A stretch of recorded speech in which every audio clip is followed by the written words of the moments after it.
Hauge, sudah lama tidak bertemu. Ayo ke sini, kamu datang untuk makan ya? Iya, kamu ada janjian dengan teman? Iya, dia mau mentraktirku makan malam ini. Wah, baik sekali. Kenapa tidak ada kabar? Kan sebelumnya kita main bola bareng. Lalu tiba-tiba dia jatuh. Dan dia tidak bernapas. Aku terkejut dan langsung berpikir. Aku pernah belajar CPR sebelumnya. Jadi aku mulai melakukan kompresi dada padanya. Lalu dia dibawa ke rumah sakit. Tidak lama kemudian, dia keluar dari rumah sakit. Dan hari ini dia mentraktirku makan. Benar, tidak bohong. Iya.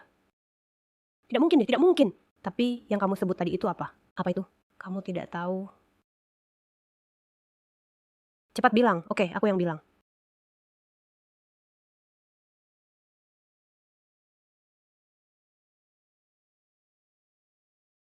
Selamat pagi para peserta. Hari ini kita akan membahas CPR dan AED. Pertama-tama, mari kita bahas mengapa memilih CPR dan AED. Kalian tahu tidak apa 3 penyebab kematian teratas di Taiwan? Penyakit jantung berada di urutan kedua. Setiap tahun di Taiwan, sekitar 20.000 orang mengalami henti jantung di komunitas dan meminta ambulans pemadam kebakaran. Sementara itu, sebelum ambulans tiba, sebenarnya cara paling efektif adalah CPR dan AED. Penelitian menunjukkan jika CPR dimulai, peluang kelangsungan hidup pasien dapat meningkat 2 kali lipat. Jika kita Nah, juga menggunakan AED, maka peluang kelangsungan hidup pasien dapat meningkat 2 kali lipat lagi. Karena CPR sangat penting. Siapa yang akan menjadi orang pertama melakukan CPR? Sebagian besar adalah orang-orang terdekat, yaitu kalian semua. Kalian. Karena CPR dapat memperpanjang waktu kelangsungan hidup organ vital pasien. Waktu menentukan kelangsungan hidup dan kualitas. Semakin cepat kita memberikan CPR kepada pasien, semakin besar manfaatnya baginya. Tentu saja hanya dengan CPR untuk memperpanjang waktu itu bermanfaat. Namun, jika kita bisa menambahkan penggunaan AED, maka hasilnya akan lebih baik. Selanjutnya, mari kita pelajari organ mana saja yang dapat terbantu oleh CPR. CPR sangat membantu jantung, paru-paru, dan otak. Dan semakin cepat CPR diterapkan, ketika jantung berhenti, setelah 4 menit, sel-sel otak mulai mati. Setelah 10 menit, sel-sel otak akan mati total. Pada saat itu, peluang untuk bertahan hidup sangat kecil. Meskipun berhasil diselamatkan, seringkali disertai dengan kecacatan parah. Semakin baik. Namun saat kita melakukan CPR, tujuannya adalah untuk menunda kematian sel, sampai AED atau pertolongan darurat dapat digunakan. Tolong jelaskan, pelatih, kenapa kompresi dada bisa menggantikan fungsi jantung? Kita hanya menggunakan tenaga eksternal untuk membantu pasien. Menghentikan jantung menghasilkan sebagian dari sirkulasi darah. Bayangkan rongga dada manusia seperti balon. Di dalamnya ada balon kecil, artinya jantung menggunakan tekanan. Dengan menekan dada, kita secara tidak langsung menekan jantung. Jadi dapat meningkatkan output jantung. Saat petugas tiba, maka peserta semua, kalian sudah mengerti pentingnya CPR. Lalu, apakah kalian bisa melakukan CPR? Seberapa penting untuk melakukan CPR? Ini adalah formula untuk menyelamatkan pasien dengan sukses. Peran kalian sangat penting. Posisi kalian lebih depan dibandingkan tenaga medis. Lihatlah gambar ini. Kalian minta pertolongan secepatnya, lakukan CPR secepatnya. Jadi jika orang di sekitar kalian tiba-tiba, tindakanmu sangat penting untuk menyelamatkan nyawanya. Dan itu sangat krusial. Lakukan shock secepatnya dalam 3 langkah. Sebagian besar memiliki saksi. Melakukan CPR di waktu pertama. Sampai di sini, apakah kamu merasa bersemangat? Ingin tahu sebenarnya CPR itu? Rumusnya sangat sederhana, hanya 4 kata. Kompresi dan defibrilasi. Oke, kita istirahat sejenak. Nah, bagaimana cara melakukan AED? Silakan pikirkan. Dan dalam listrik kehidupan ini, Anda bisa menguasai beberapa aspek. Kita akan kembali di pelajaran berikutnya. Mohon kepada peserta ini untuk berbicara pada instruktur. Saya ingat sebelumnya harus melakukan pernapasan mulut ke mulut. Kenapa sekarang tidak perlu? Pentingnya CPR ditambah AED. Peserta ini tidak buruk. Sudah lama. Alasan tidak ada penyerap darah. Karena penelitian menemukan saat seorang pasien mengalami henti jantung, dia jatuh saat jantung berhenti di tahap awal. Memijat dada dibandingkan dengan pernapasan adalah lebih penting. Dada adalah seperti balon. Ketika Anda menekannya, udara akan keluar. Selain itu, saat ini banyak orang karena mengkhawatirkan masalah pernapasan mulut ke mulut, justru tidak berani melakukan pemijatan dada. Oleh karena itu, kehilangan kesempatan untuk menyelamatkan. Bukan, saya baru saja bertanya tentang restoran bebek. Sudah basi, saya akan memesankan Anda secangkir kopi. Ini cukup enak.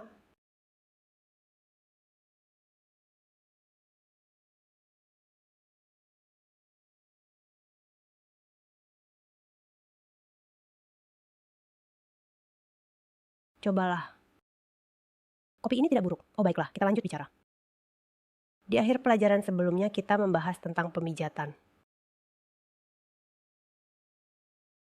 Di pelajaran ini, mari kita belajar bersama. Ayo belajar cara melakukannya. Pertama, pastikan diri Anda aman. Sebelum menjangkau pasien, jika tidak, dapat menyebabkan lebih banyak orang terluka. Setelah memastikan lingkungan aman, jangkau pasien untuk langkah pertama. Dengan berteriak keras dan menepuk bahunya untuk memastikan apakah pasien bereaksi. Setelah memastikan pasien tidak bereaksi, kita harus meminta bantuan terlebih dahulu. Itu langkah kedua, yaitu meminta pertolongan. Yang kedua, ada 3 gerakan yang sangat penting. Pertama, saya menelpon 119 untuk meminta bantuan pemadam kebakaran. Katakan butuh ambulans. Dulu sudah belajar CPR. Kedua, jika ada orang lain di sekitar, mohon. Sekitar ada seperti ini. Ketiga, perhatikan apakah pasien bernapas normal. Namun pertama-tama kita perlu memahami. Apa itu pernapasan normal? Saat ini semua orang sedang bernapas normal. Lalu apa yang dimaksud dengan pernapasan tidak normal? Baiklah, video yang baru saja ditunjukkan.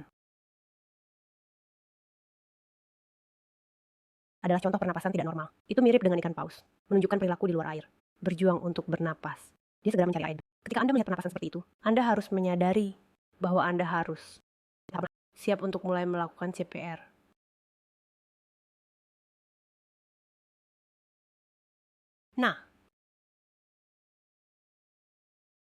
Nah, kita perlu bertindak. Instruktur, saya punya pertanyaan. Kenapa tidak perlu memeriksa denyut nadi? Tuan, tolong telepon 119. Tuan, tolong telepon Astu. Alasannya sebenarnya sangat sederhana. Bahkan, jika tidak ada latihan rutin menjadi kebiasaan memeriksa nadi, kami EMT profesional atau petugas medis mungkin akan menghadapi beberapa masalah. Pertama, jika kedua, jadi lain salah sehingga melakukan CPR. Jadi, berdasarkan statistik, B lebih besar dari contoh. Jadi, Anda hanya perlu. Namun jika hanya ada satu orang di lokasi, bagaimana? Jangan khawatir, saat itu Anda tidak perlu mencari defibrilator lagi. Anda hanya perlu menelepon 119 dan akan ada petunjuk dari saksi yang kau jinin baik musuh. Anda hanya perlu mengikuti petunjuknya. Oh, baiklah. Lalu Anda juga mengatakan,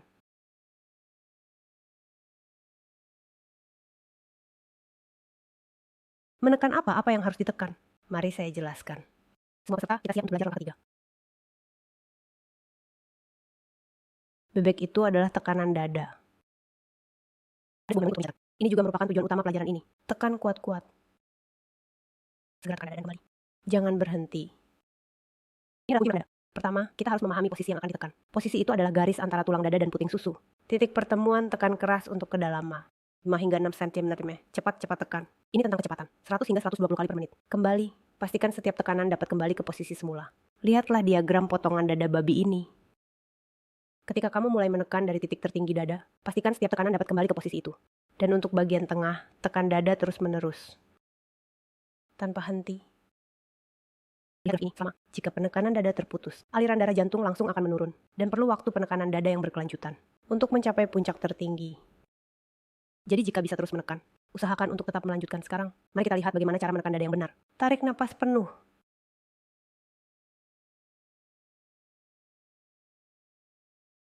Tanpa napas, mulai pertolongan pertama.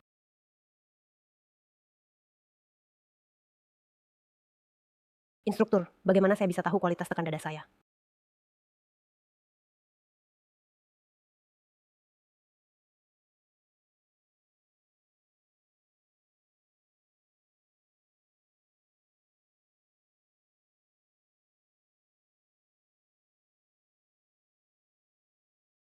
Pertama, posisi harus benar. Jangan menyimpang kedua kedalaman. Kamu harus menekan dengan kuat. Karena penelitian menunjukkan secara umum kedalamannya kurang. Ketiga, tentang kecepatan. Sekitar 2 tekanan per detik. Keempat, bagian memantul. Usahakan untuk meminta diri sendiri. Saat memantul, jangan memberi tekanan pada pasien. Terakhir, bagian akhir. Jika ada orang di samping yang kelelahan, ajak teman untuk bergantian. Jika memang tidak ada orang, cobalah untuk bertahan hingga petugas medis tiba. Tidak benar jika tekan terlalu dalam. Tulang rusuk terasa tidak nyaman, bisa patah. Tulang rusuk yang patah akan sembuh perlahan. Namun, jika orangnya pergi, tidak ada kesempatan lagi. Jadi tekan saja, tidak boleh. Saya sudah bilang, tidak boleh menekan orang hidup kan? Tidak peduli, pergi saja. Jadi listrik yang kamu maksud benar-benar ada ya?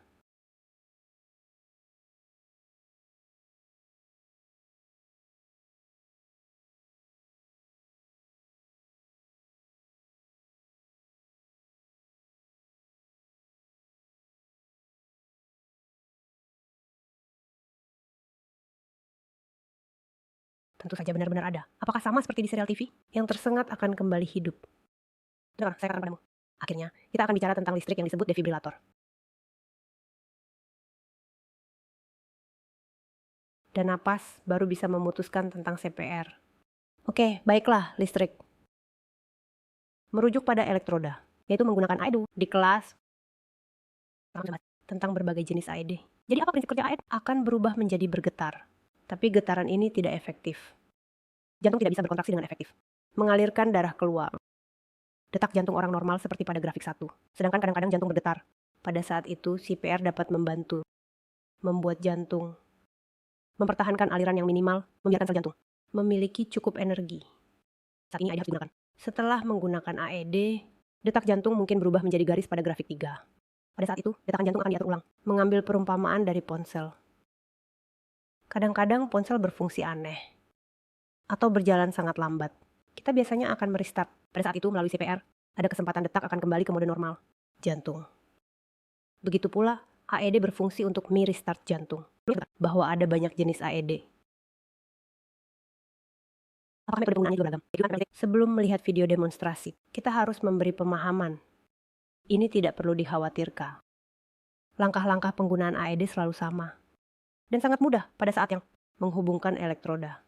Tempelkan elektroda di dada telanjang pasien. Jangan sentuh pasien yang berbicara. Jangan sentuh pasien.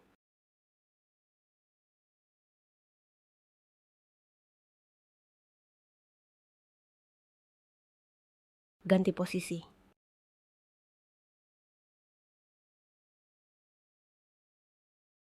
Baik, disarankan kepada pemilik untuk menjauh dalam keadaan CPR. Nah,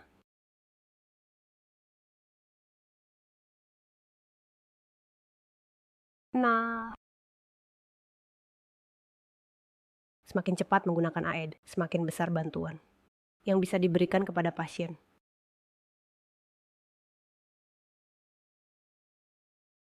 Baik listrik, setelah menyelesaikan teruskan CPR. Buka. Mulai melakukan CPR, tidur AED. Apakah ada pertanyaan? Silakan instruktur. Pertama, perhatikan gerakan dalam video. Tanyakan saat terjadi aliran listrik. Apakah saya juga akan tersengat listrik? Apakah wanita hamil dan anak-anak juga bisa menggunakan AED? Dan poin kedua, wanita hamil dan anak-anak juga bisa menggunakan. Wanita hamil menggunakan cara yang sama seperti orang normal. Namun untuk anak-anak perlu memperhatikan usia. Dan cara penempelan. Usia harus di atas 1 bulan. Dan ketika ukuran tubuh anak lebih kecil. Tempelkan elektroda di dada depan dan punggung. Dengan cara ini akan efektif dalam memberikan kejutan. Saat AED menganalisis, tim akan menjauh dari pasien. Sehingga tidak ada risiko sengatan listrik. Pada pelajaran ini, akan ada elektroda di dada. Ada obat lainnya. Saat menempelkan elektroda, perlu memperhatikan obat. Setelah itu, kita perlu sedikit membahas. Setelah menghapus, gunakan elektroda AED. Beberapa pasien mungkin terakhir ketika pasien lembab atau permukaan lembab. Ada genangan air. Saat menempelkan elektroda AED, harus menjaga jarak lebih dari 4 jari. Pasien harus dipindahkan ke lokasi yang aman.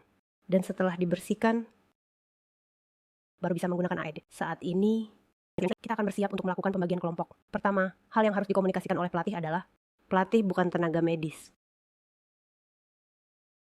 Dan bukan dokter, jadi materi kita hanya diambil dari beberapa video di internet. Versi resmi yang diberikan kepada kita adalah narasi tertulis. Jadi kami mencari beberapa video untuk ditampilkan kepada Anda. Di lembaga kita juga mungkin ada perawat, mungkin juga. Jadi dalam kursus ini, kita tidak bisa sembarangan berbicara. Apakah kita akan menemui konten seperti di video dalam kehidupan sehari-hari? Tentu saja itu mungkin. Adik dari rekan kita suatu hari mengalami henti jantung. Praktik nyata, teman-teman. Hai semuanya, hari ini kami akan dibawa ke ambulans dan dibawa ke rumah sakit agar bisa menyelamatkan nyawa kecil. Jadi di lembaga kita seharusnya semua sudah melihat dan berlatih henti jantung dan waktu yang kritis. Waktu yang kritis adalah 10 menit. Instruktur juga pernah mengikuti pelajaran di kelas kecerdasan di laptop. Sebenarnya itu adalah pengalaman yang cukup baik. Menentukan kualitas resusitasi. Kita harus berbicara tentang pengetahuan dasar pertolongan pertama. Karena di rumah sudah ada anak, ada masyarakat, keluarga, teman. Pejalan kaki, apa artinya ini? Jadi, kita mulai melakukan CPR. Di sini dibahas waktu emas, yang mungkin kapan saja kita perlukan. Tidak tahu kapan akan digunakan. Penyakit jantung adalah penyebab kematian kedua yang sering muncul. Di sini dibahas hal pertama. Harus terlebih dahulu menilai apakah dia sadar. Selanjutnya, hal kedua. Harus menilai apakah dia bernafas. Untuk pernapasan. Ada pernapasan normal dan tidak normal. Selanjutnya adalah nadi. Video memberitahu kita untuk tidak mengukur nadi, karena bisa menghabiskan waktu. Saya pernah bertanya kepada seorang perawat. Perawat yang sudah pensiun, dia mengatakan mengukur nadi juga tidak terlalu sulit. Di leher kita ada lekukan. Di lekukan itu Anda bisa merasakan arteri. Karena itu dekat dengan pembuluh darah, sebenarnya tidak terlalu sulit. Jadi gambar ini menunjukkan kepada kita perlu melakukan CPR. Menunjukkan bahwa setiap orang harus mempelajari cara melakukan CPR. Detak jantung akan di-reset, karena kaitannya dengan AE, denyut jantung normal dan guncangan jantung. Ia masih berdetak, tetapi pertarungan ini tidak efektif. Mari kita lihat berita selanjutnya. Kota Sinpu, Kabupaten Hasinchu. Pria berusia 51 tahun. Setelah bermain biliar, ia bersiap untuk istirahat. Tiba-tiba terjatuh. Seorang dokter yang bermain biliar di sampingnya menyadari. Pada saat itu ia memeriksa pasien. Selesai melakukan apa selanjutnya? Harus terus melakukan CPR.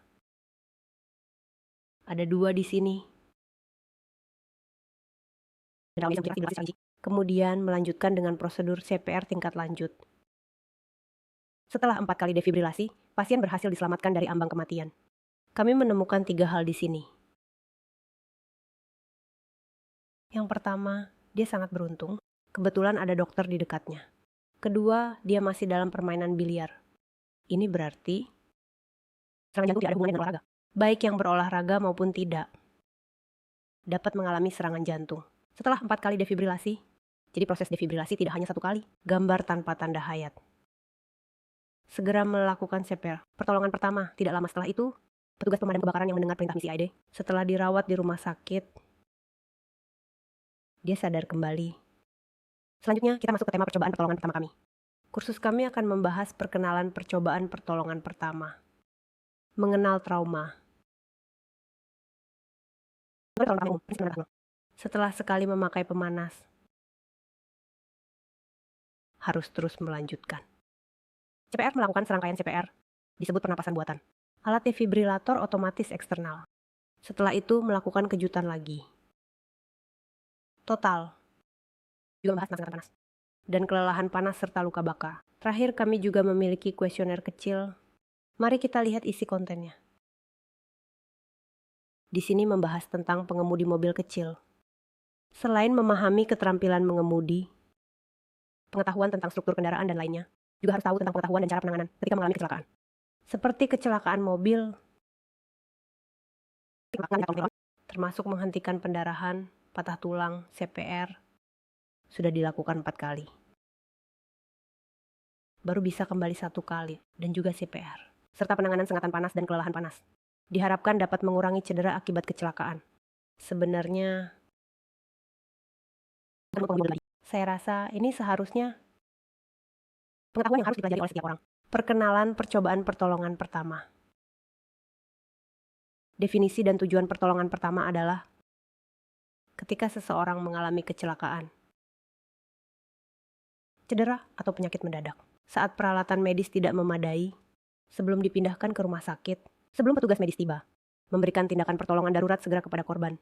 Tujuan pertolongan pertama adalah untuk mempertahankan atau menyelamatkan nyawa, mencegah cedera. Prinsip dan urutan yang aktif. Keamanan memastikan keselamatan korban. Dan tidak ada bahaya lebih lanjut bagi penyelamat. Evaluasi korban termasuk kesadaran. Pernapasan. Bagian kesadaran bisa berbicara normal, merespons suara. Merespons rasa sakit, reaksi terhadap rangsangan. Bagian pernapasan. Apakah bernapas normal? Jika bernapas normal, 12 hingga 20 kali per menit. Jika tidak normal, di bawah 10 kali atau lebih dari 29 kali per menit. Pada bagian luka, perlu mengamati apakah ada pendarahan. Pada bagian kedua, meminta pertolongan. Membantu melapor. Telepon atau ponsel hubungi 119. Ketika sinyal ponsel buruk, dial 112, sebutkan lokasi, keadaan, hal-hal yang perlu didukung. Menunggu persetujuan petugas medis. Saat mengakhiri panggilan, jangan lupa mematikan telepon. Prinsip pertolongan pertama adalah menyembuhkan korban. Posisi yang benar dan nyaman. Mencegah kondisi memburuk. menjaga kehangatan, memberikan dukungan mental kepada korban, mencatat dengan rinci dan mengamati kondisi korban setiap saat. Tim mengenal trauma. Definisi, penyebab, dan klasifikasi trauma. Bagian definisi adalah merujuk pada jaringan di permukaan tubuh atau di dalam tubuh, yang disebabkan oleh cedera akibat kekuatan eksternal. Memasukkan jatuh akibat kekuatan eksternal, pukulan benda, kecelakaan kendaraan, mesin, dan peluru dan lain-lain. Bagian terfragmentasi adalah tertutup dan terbuka. Tertutup berarti kulit utuh. Tidak ada luka. Jaringan di bawah kulit mengalami cedera. Seperti memar. Pada bagian muka, ada luka di bawah kulit juga mengalami cedera. Seperti luka tusuk, luka sayat, luka robek. Luka tusuk maksudnya. Penanganan luka serat. 1. Gunakan sarung tangan dengan air bersih. Mencuci tangan dengan teliti. Kenakan sarung tangan pelindung atau perlengkapan. 2. Silang dengan 12 luka dengan air dingin. Air salin. Membilas sekitar luka. Bilas dari semua sisi. Keringkan luka dengan kapas steril atau kain kasa. 3. Lindungi luka dengan perban yang sudah disinfeksi. Atau tutup dengan kain bersih. 3. Penanganan luka berat. 1. Menghentikan pendarahan. 2. Mempercepat pembekuan. Jangan menghapus 3. Jangan mendorong tulang yang patah atau usus ke dalam luka. 4. Berikan sedikit minuman atau larang makan. Amati dan catat tanda-tanda vital. Segera cari bantuan dan bawa ke rumah sakit. Petugas medis saat bersentuhan dengan cairan tubuh korban harus mengenakan sarung tangan pelindung terlebih dahulu. Untuk mencegah infeksi, gunakan teknik menghentikan pendarahan. Selanjutnya, mari kita lihat beberapa metode menghentikan pendarahan yang umum. Dali, ada apa denganmu, Xiaobai?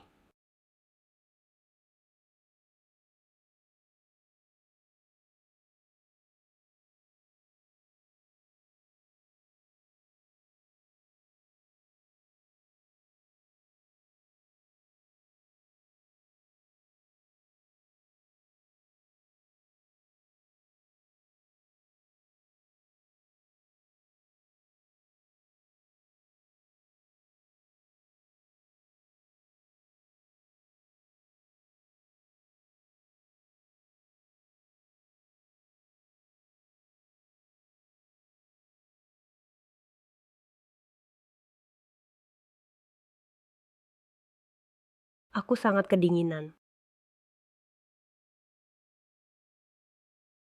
Aku akan membunuhmu jika tidak bertahan sedikit lagi. Ambulans sudah dalam perjalanan. Apa yang harus aku lakukan? Cobalah untuk tetap tenang, tetap tenang. Xiaobai, sudah lama tidak bertemu.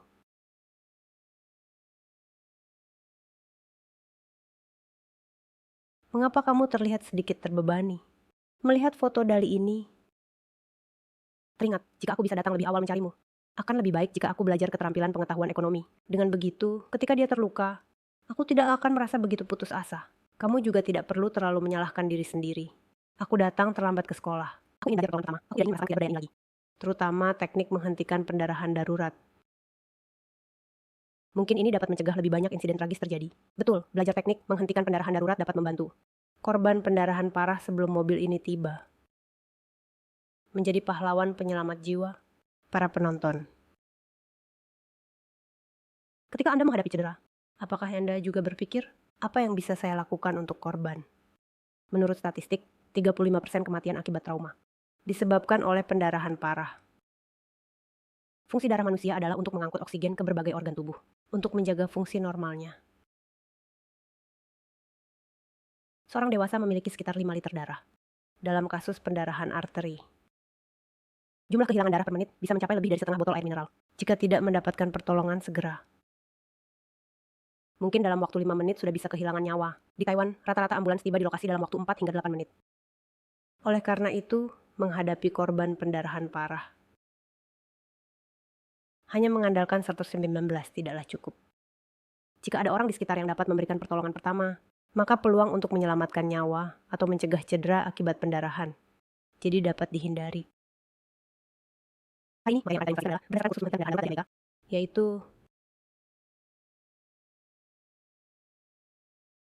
berdasarkan diskusi para ahli dalam negeri, teknik menghentikan pendarahan darurat yang dirumuskan. Tujuannya adalah agar lebih banyak orang dapat membantu korban pendarahan parah secara efektif sebelum ambulans tiba dan menyelamatkan nyawa tepat waktu. Coba aku tanya kamu di lokasi kejadian.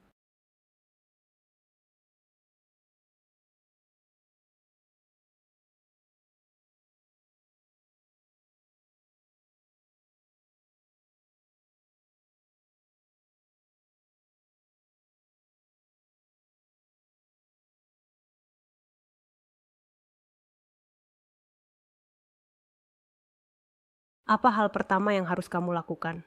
Seharusnya segera mendekat untuk menghentikan pendarahan para korban, kan? Salah, hal pertama yang harus kamu lakukan seharusnya adalah memastikan keselamatan diri sendiri. Dalam situasi aman, kamu baru bisa membantu orang lain. Betul, langkah pertama dalam teknik menghentikan pendarahan darurat adalah keselamatan.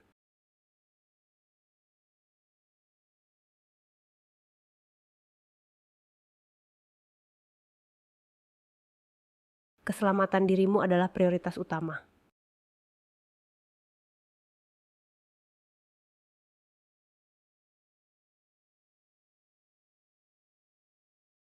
Jika kamu juga terluka,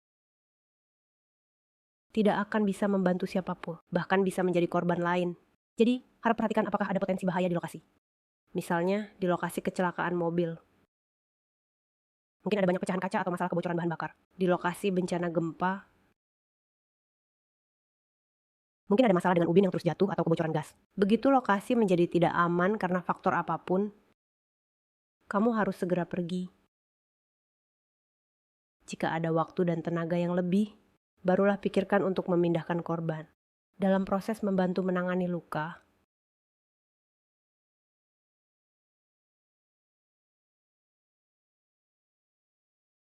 bisa jadi akan bersentuhan dengan darah. Jika ada luka di tanganmu, pastikan untuk memakai sarung tangan sebelum melakukan kontak. Jika tidak ada luka dan korban mengalami pendarahan hebat, maka dapat dipertimbangkan untuk segera menangani korban. Selanjutnya, mari kita bahas cara kedua untuk menghentikan pendarahan.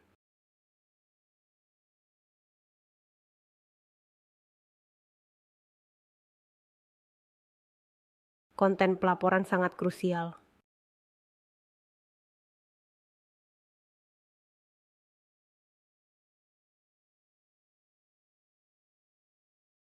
Harus jelas menginformasikan beberapa poin berikut. Pertama, siapa dirimu dan di mana kamu berada? Apakah ada landmark yang jelas di sekitarnya? Serta apa yang telah terjadi?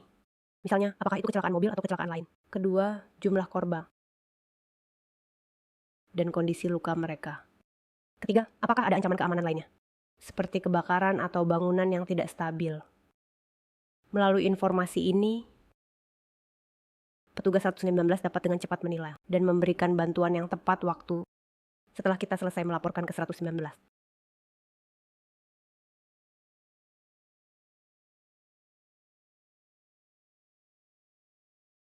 Selanjutnya, kita bisa mulai membantu pasien. Saat ini, kita akan menggunakan cara ketiga untuk mengidentifikasi pendarahan. Periksa apakah ada kondisi pendarahan yang parah. Gunakan kode memori spray wet cut spray. Apakah darahnya menyemprot? Apakah ada pendarahan yang terus-menerus? Puisi. Pakaian korban sudah basah karena darah. Atau ada genangan darah di lantai. Putus gabungan, putus cabang. Melalui kondisi yang terlihat ini, kita bisa menilai apakah pasien mengalami pendarahan berat. Setelah menilai kondisi pendarahan, harus juga membedakan lokasi pendarahan. Lokasi pendarahan bisa dibagi menjadi anggota tubuh dan tubuh utama.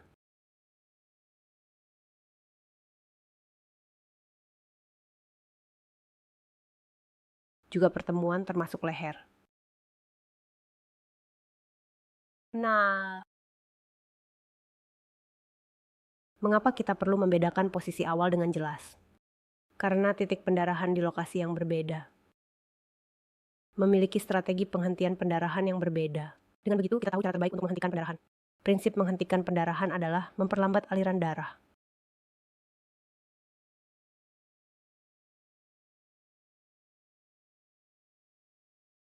Memberi kesempatan bagi faktor pembekuan dalam darah untuk berkumpul. membentuk gumpalan darah, sehingga pendarahan dapat berhenti. Menekan untuk menghentikan pendarahan adalah metode yang paling langsung dan efektif.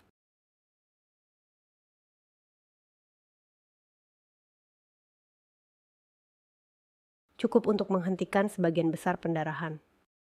Penekanan langsung tepat di atas lokasi pendarahan. Memberikan tekanan vertikal. Setelah melakukan penekanan, pembuluh darah akan tertekan. Aliran darah terhambat. Faktor pembekuan dalam darah dapat berkumpul. Membentuk gumpalan darah untuk menghentikan pendarahan. Perhatikan, harus memberikan tekanan vertikal. Dengan demikian, pendarahan dapat dihentikan secara efektif. Untuk penulisan di bagian pinggir anggota tubuh, banyak orang menggunakan cara memegangnya, sehingga hasil penulisan menjadi kurang efektif. Saat menekan, gunakan jumlah yang tepat. Cukup untuk menutupi luka dengan kain kasa. Kain kasa yang berlebihan justru akan menyebar tekanan, memengaruhi efektivitas penekanan. Kekuatan penekanan harus cukup kuat, agar bisa menghentikan pendarahan. Jika itu adalah pendarahan berat yang disebutkan sebelumnya, dibutuhkan kekuatan yang sangat besar. Bisa biarkan pasien berbaring, menekan dengan kuat secara vertikal. Mirip dengan saat melakukan CPR. Dalam proses penanganan, jika kain kasa sudah basah, itu berarti kekuatan penekanan mungkin tidak cukup. Perlu lebih kuat lagi. Pada saat itu bisa langsung menambah kain kasa atau pembalut baru. Lakukan penekanan kembali. Dan tekan secara vertikal. Berapa lama kita harus menekan pendarahan? Sebaiknya tahan selama setidaknya 10 menit. Jangan sekali-kali membuka untuk melihat di tengah proses. Mencuri lihat, ya. Kita bisa terus menekan sampai petugas pemadam kebakaran 119 datang. Jika tidak ada kain kasa, apa yang harus dilakukan? Jika kita memiliki pembalut seperti ini, kita bisa menggunakan pakaian bersih sebagai pengganti pembalut untuk penanganan darurat. Itu sudah cukup, ingat jangan gunakan tisu. Mudah robek dan lengket di luka. Jika lukanya lebih besar dan lebih dalam, hanya sekadar memberi tekanan di permukaan, mungkin tidak bisa efektif menekan titik pendarahan. Dalam situasi ini, bisa dipertimbangkan untuk memasukkan kain bersih ke dalam luka. Lalu lakukan penekanan. Ketika penekanan tidak berhasil menghentikan pendarahan,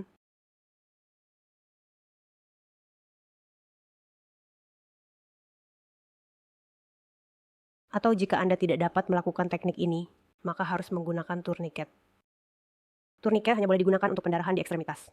Pendarahan di tubuh dan persimpangan tidak dapat menggunakan ini ketika terjadi pendarahan hebat pada ekstremitas.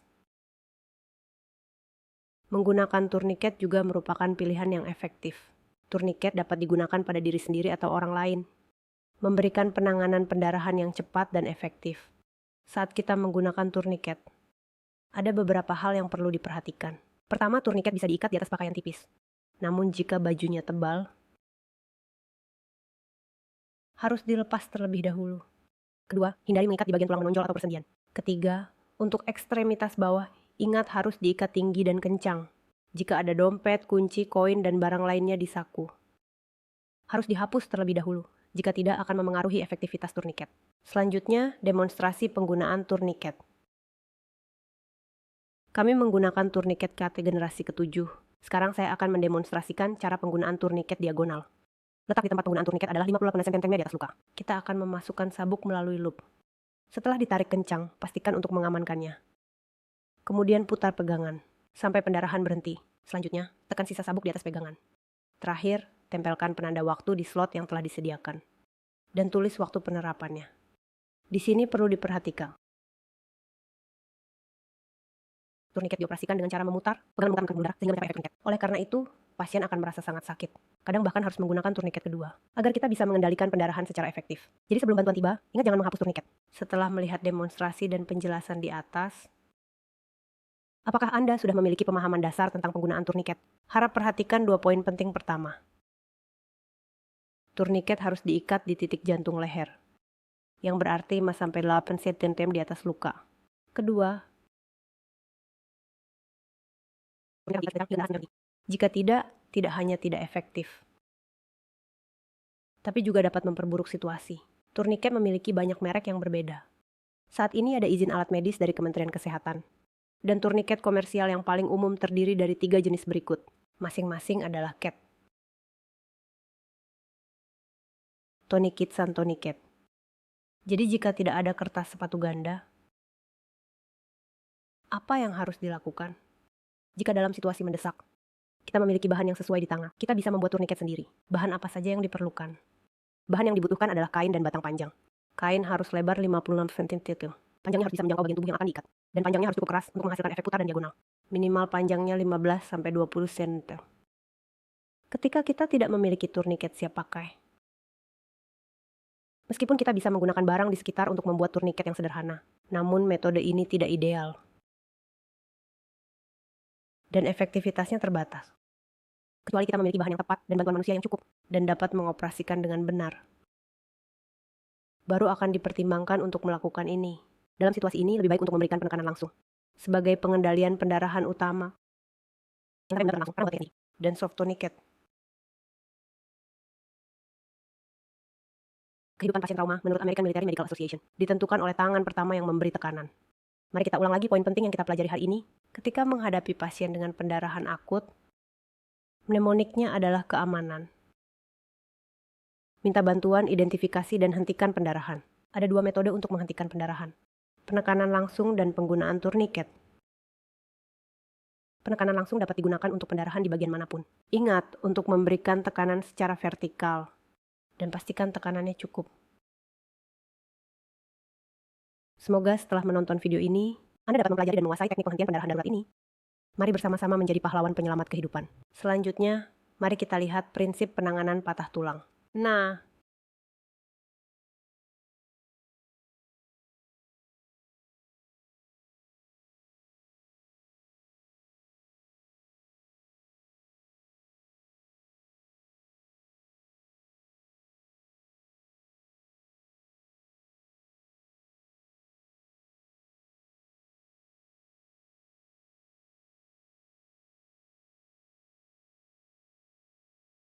halo semuanya, saya adalah Direktur Rumah Sakit Siuchuan, Huang Shiwei.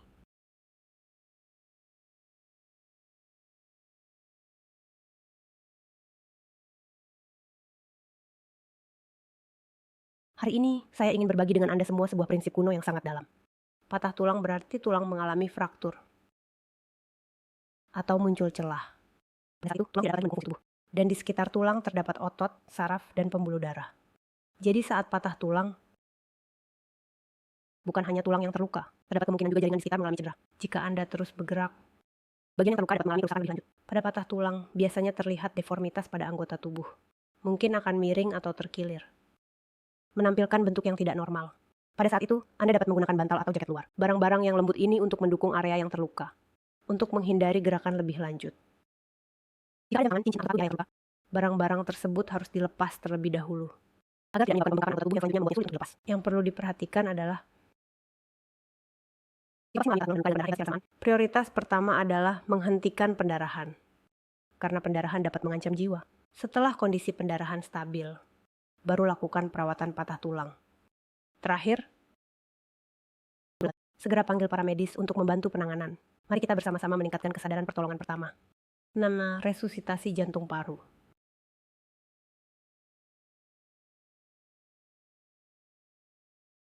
Ini sudah kita lihat dalam video sebelumnya.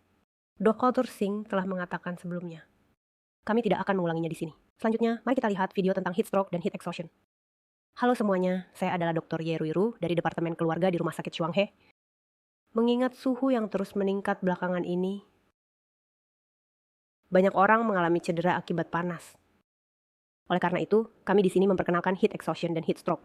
Pertama, cedera akibat panas dibagi menjadi 3 tingkat. Rendah dalam kasus ringan, termasuk heat cramp, heat fatigue, pingsan. Pada tingkat sedang ada heat exhaustion. Sedangkan untuk tingkat berat adalah heat stroke. Banyak orang kebingungan menganggap heat exhaustion dan heat stroke, yang menyangka heat exhaustion lebih parah. Namun sebenarnya itu kebalikan dari apa yang kita bayangkan. Pada awal cedera akibat panas, kehilangan keringat yang banyak menyebabkan ketidakseimbangan elektrolit. Oleh karena itu muncul beberapa kejang. Itu adalah heat cramps. Kemudian, pembuluh darah lebar, menyebabkan aliran darah ke otak berkurang. Oleh karena itu kehilangan kesadaran. Biasanya bisa pulih dalam beberapa detik. Itulah yang kita sebut heat syncope.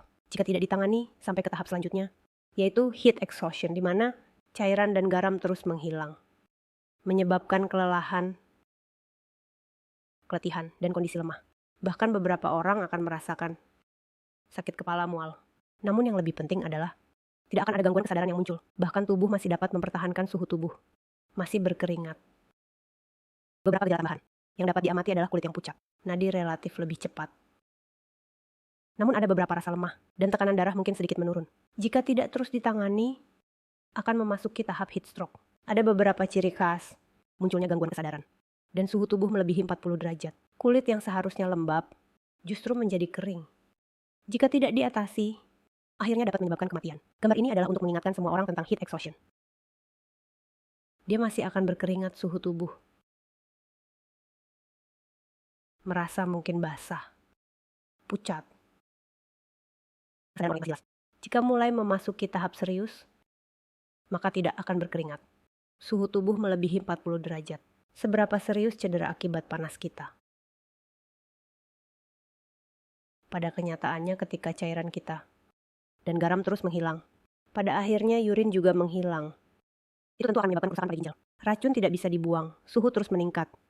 Akhirnya dapat merusak jantung, hati, dan sistem saraf pusat.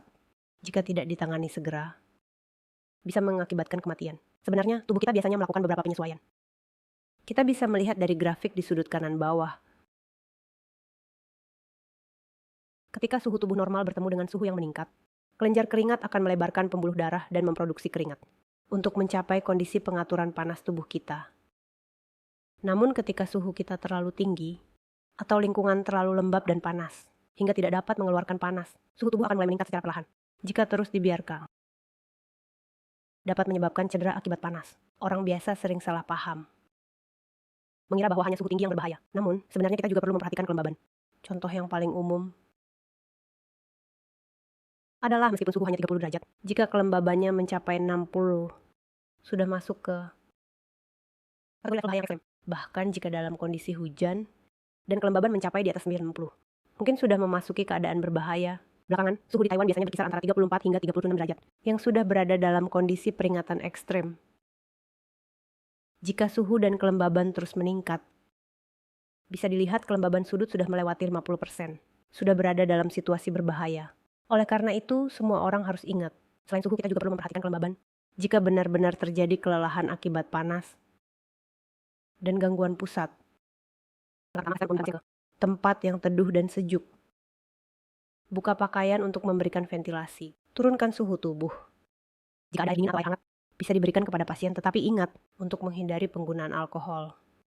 Alkohol membuat penurunan suhu terlalu cepat, malah menyebabkan penyempitan pembuluh darah, sehingga penurunan suhu menjadi buruk. Selain itu, beberapa orang mungkin mengalami reaksi alergi terhadap alkohol, yang dapat menyebabkan kerusakan pada kulit. Selanjutnya, jika pasien dalam keadaan sadar, ingat untuk memberinya cairan dan elektrolit. Jika ada kehilangan kesadaran, atau jika ditemukan suhu melebihi 40 derajat, kulit kering, yang lebih penting adalah melakukan tindakan pencegahan. Bagaimana cara mencegahnya? Biasanya kita mengingatkan anak-anak, orang tua, serta penderita penyakit kronis untuk sangat memperhatikan. Jika ada pengguna obat yang memiliki penyakit mental, juga harus diperhatikan secara khusus, karena dapat menyebabkan cedera akibat panas.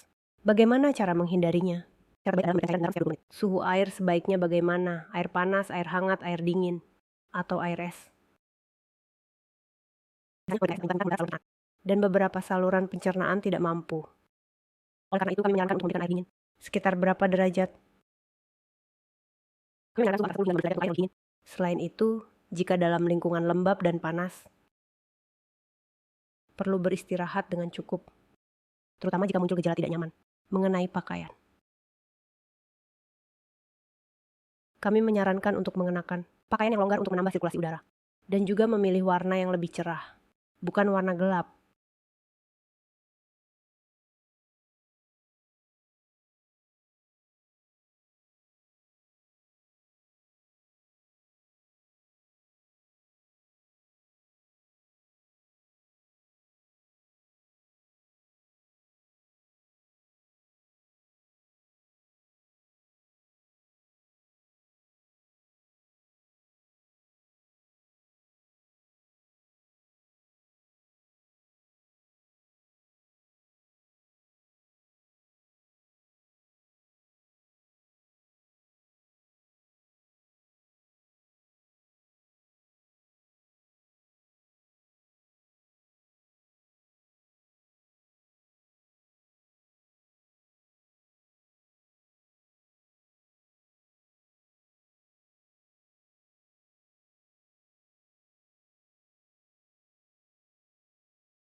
Ngay sau khi bắt đầu xối nước, hãy gọi 119 cầu cứu.